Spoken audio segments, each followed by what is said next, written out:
In Seoul, a boy named Jun-woo lies quietly on his bed. He lives with his parents and older sister. He wakes up right at 10 a.m. as his alarm buzzes through the morning calm. He stretches, freshens up, and heads to the fridge for a cold sip of water.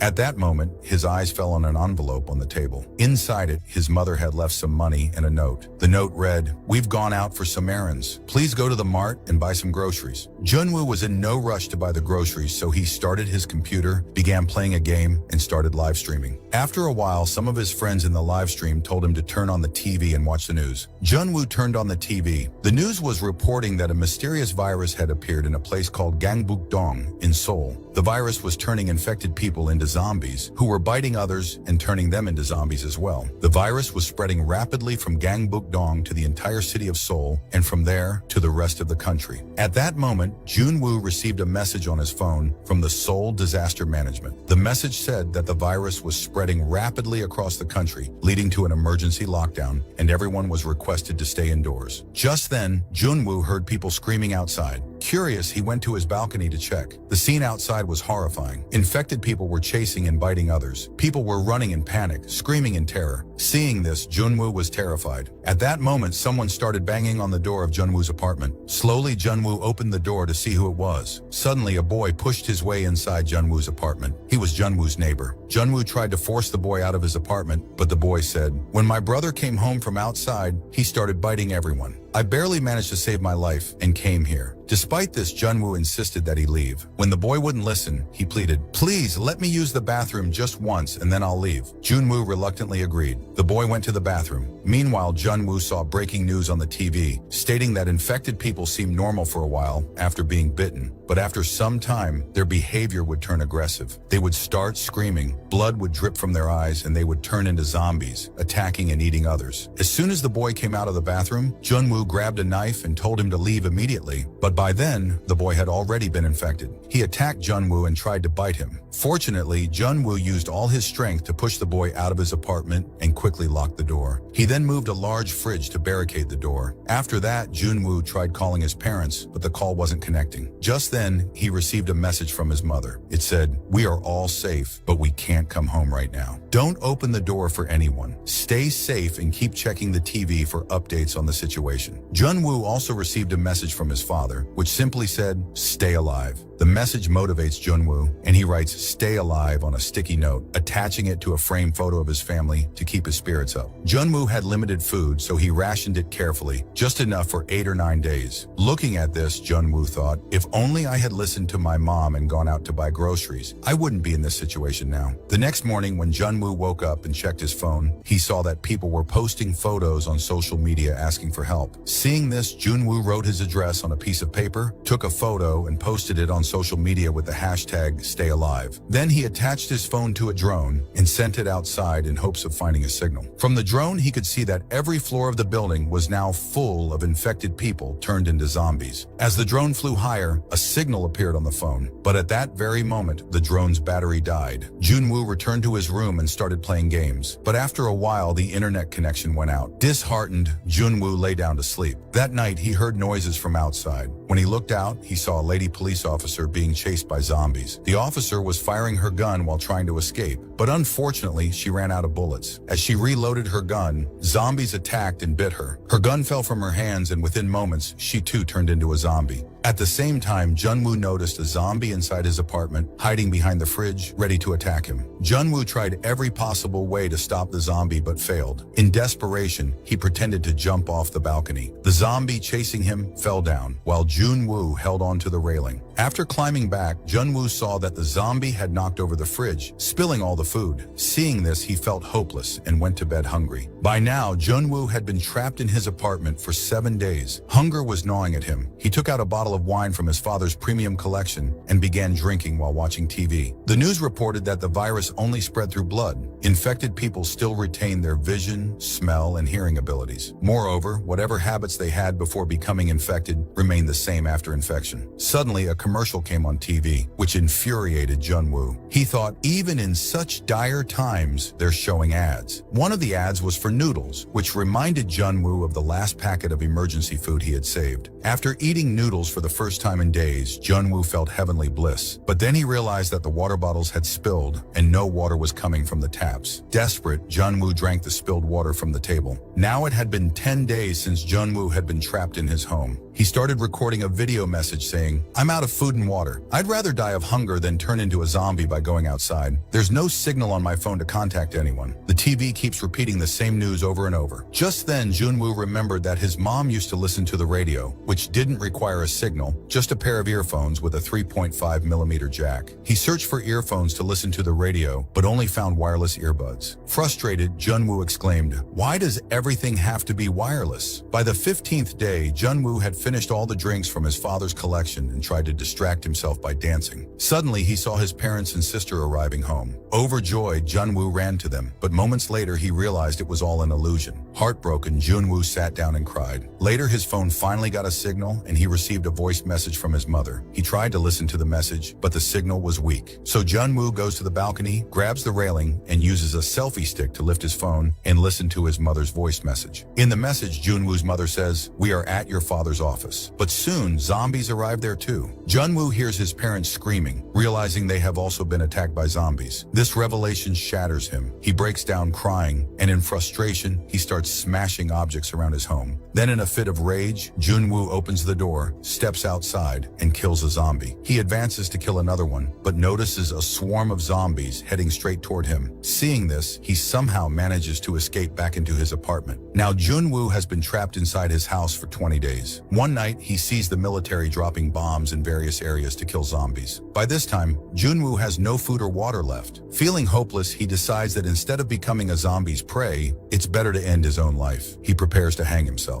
At that very moment, someone from the building across the street uses a laser pointer to stop him, signaling not to take his life. Barely managing to climb down, Junwoo sees a girl in the opposite building observing him through binoculars. Seeing her, Junwoo feels a glimmer of hope. Thinking that survival might still be possible, the girl signals him to come to the balcony at 7 a.m. the next day because the night is too dangerous due to zombie activity. We see that the girl has also taken precautions to survive in her home. She has some food and water left. The next morning, both of them come out to their balconies. Junwoo writes his name on his phone to introduce himself to the girl. She writes her name, Kim Yoo-bin, on her tablet to introduce herself. Fortunately, it rains that evening, and they both collect water using containers. The following morning, at 7 a.m., they return to their balconies. Junwoo, weak from hunger, looks visibly distressed. Noticing this, Kim ties some food to a ball with a string and throws it toward Junwoo's building. However, the ball falls short. Junwoo then uses his drone to send the string back to Kim's building. She ties a bag containing food and water to the string and sends it across to Junwoo.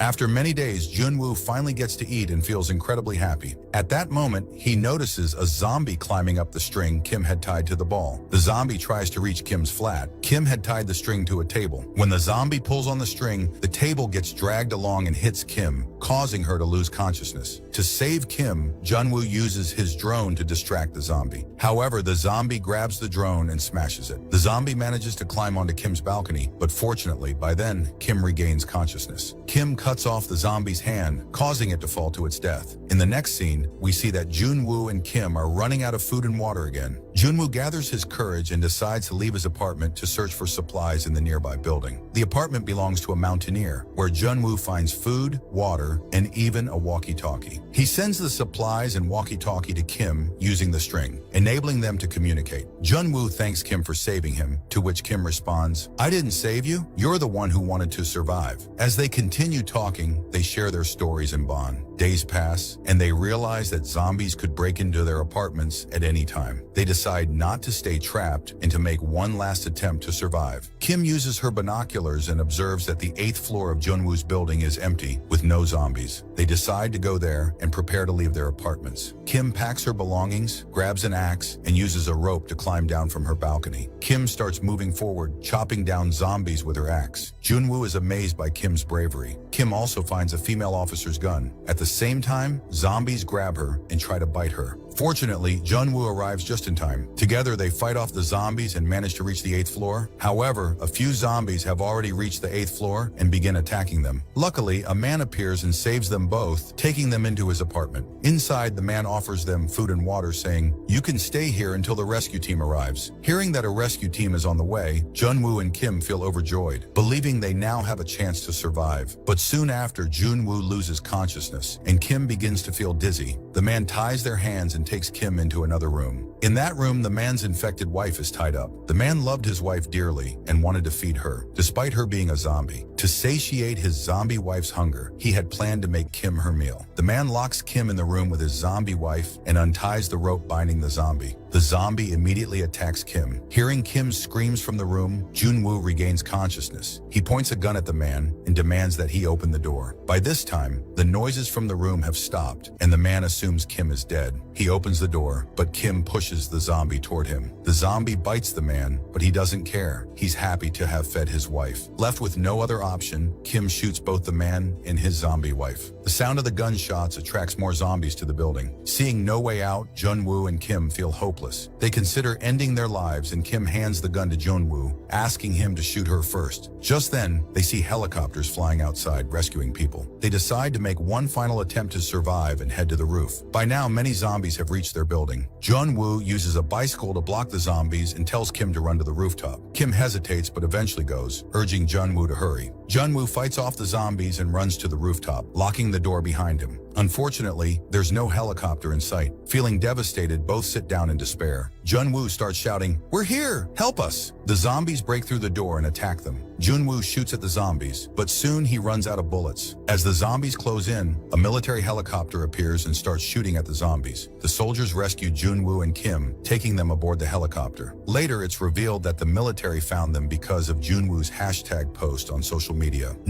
#stay alive. Inspired by this, other survivors start posting the same hashtag on social media, hoping to be rescued. In the end, we see Junwoo editing his old post, changing the hashtag stay alive to hashtag alive. If you enjoyed the video, don't forget to like the video and subscribe to the channel. I'll see you in the next one.